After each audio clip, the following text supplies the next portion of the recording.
DTV news కి స్వాగతం. కరీంనగర్ జిల్లా జమ్మికుంటలోని Sanjeevani multi specialty hospital doctor Udugula Suresh MD general physician వాతావరణ మార్పుల వలన డెంగ్యూ, మలేరియా, చికెన్ గున్యా వ్యాధులు వస్తున్నాయని, ఈ సీజన్లో పరిసర ప్రాంతాల్లో నీటి నిల్వగా ఉంచకూడదని, వాటి వలన దోమలు ప్రబలుతూ వ్యాధులు వ్యాప్తి చెందుతూ ఉంటాయన్నారు.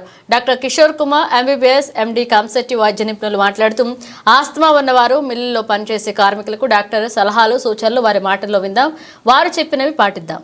ఇప్పుడు మనకు వర్షాకాలం స్టార్ట్ అయింది కాబట్టి ఈ సీజనల్ వ్యాధులు ప్రబలే అవకాశం చాలా ఉంది.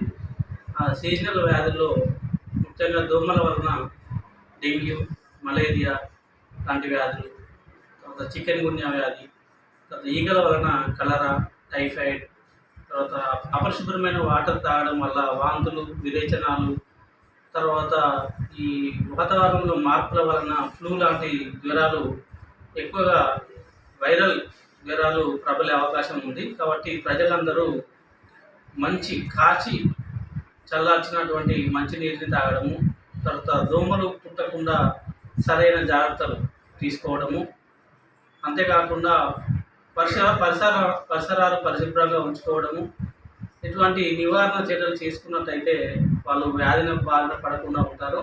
అంతేకాకుండా డెంగ్యూ వ్యాధి వచ్చిన వారికి రక్త కణాలు పడిపోయే అవకాశం ఉంటుంది, తర్వాత బీపీ కూడా తగ్గే అవకాశం ఉంటుంది. కాబట్టి వారు ఓఆర్ఎస్, పండ్ల రసాలు, ద్రావణాలు ఎక్కువగా తీసుకోవడము, తర్వాత ఈ ప్లేట్లెట్స్ కనుక తగ్గినట్లయితే వెంటనే వైద్యుని సంప్రదించి ట్రీట్మెంట్ తీసుకోవాలి. ఈ మధ్య అందరికీ నమస్కారం అండి. నేను డాక్టర్ కిషోర్ కుమార్ రామశెట్టి, ఊపిరితిత్తుల స్పెషలిస్ట్ని సంజీవిని మల్టీ స్పెషాలిటీ హాస్పిటల్లో.